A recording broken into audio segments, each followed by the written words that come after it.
and be a partner in the business.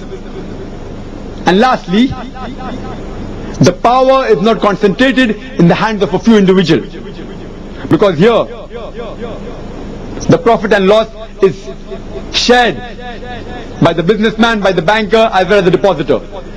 The power is shared equally between all the people. It's not concentrated in the hands of the few people.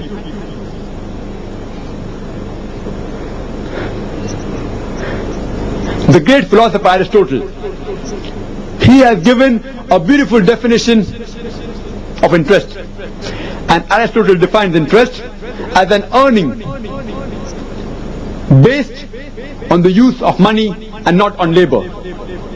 And all such earnings are against nature. According to Aristotle, interest is an earning based on the use of money, not on labor. And all such earnings, that is, all such interest, are against nature. Let's analyze the modern theory and the Islamic theory.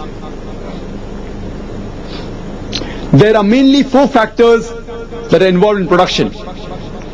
The first is land, second is labor, third is capital, and fourth is organization. According to the modern theory, on land you pay rent.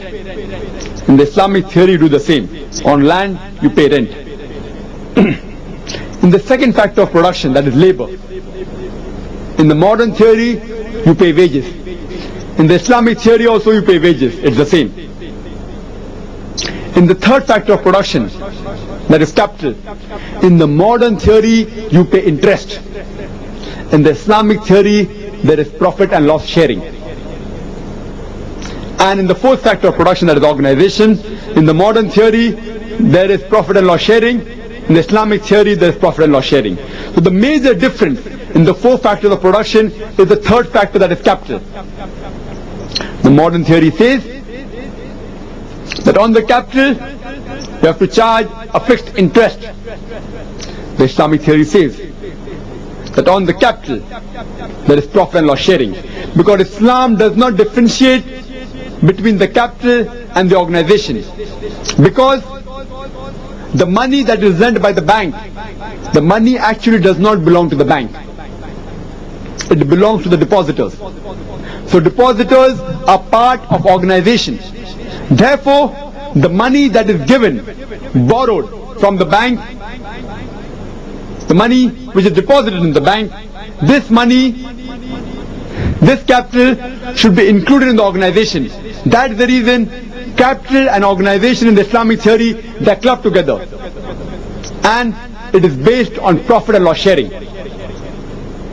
In the modern theory, capital, on the capital you have interest. This is the major difference. The five basic principles of the Islamic banking are, the first is Tawheed, that is believe in one God, that is unity of God. The second is divine origin of nourishment and direction towards perfection. The third, it is Khilafah. We have to realize that man is the vicegerent of Allah subhanahu wa ta'ala on the face of the earth. The fourth is Tazkiyah, that is purification and growth. And last is accountability, that we have to believe in the hereafter and we will be accountable on the day of judgment. Islamic banking is mainly based on these five principles. When you have to do business, normally there are two types of unit. One is the surplus unit, which has got excess of money but does not know how to utilize it. The other is the deficit unit, that is those people who have got no money but have got very good ideas. The best example in Islamic history I can give you of a surplus and a deficit unit is the Hazrat Khatija, may Allah be pleased with her. was the wife of a beloved Prophet Muhammad, may peace be upon him. She is a very good example of a surplus unit. She had excess of wealth. But since she was a lady, but natural, she could not go abroad and involve too much in the business transaction. She did not have avenues to invest her money. And the example of the deficit unit is the beloved Prophet Muhammad, may peace be upon him. That is deficit in the terms of money. He did not have much wealth, but he had a lot of ideas. So both these units combined, the surplus and the deficit unit. Bibi Khatija, may Allah be pleased with her, she gave her money to Prophet Muhammad, may peace be upon him, to do business. And whatever profit they obtained, it was shared on the ratio that was predetermined. The best example you have in Islamic history of a deficit and a surplus unit. Let's analyze the system of modern banking and the Islamic banking. Let's first analyze the options open for an individual to deposit the money in an Islamic bank. The first type of account you have for deposit account is the current account. It is called as Wadiya in Fiqh.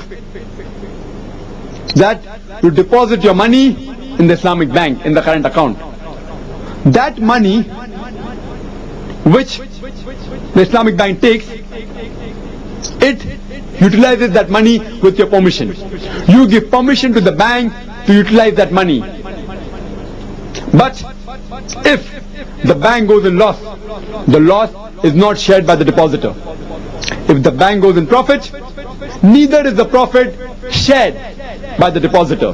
The depositor only keeps the money for safety. It's called as amana. He keeps his wealth for safety. He is not interested in profit, neither in loss.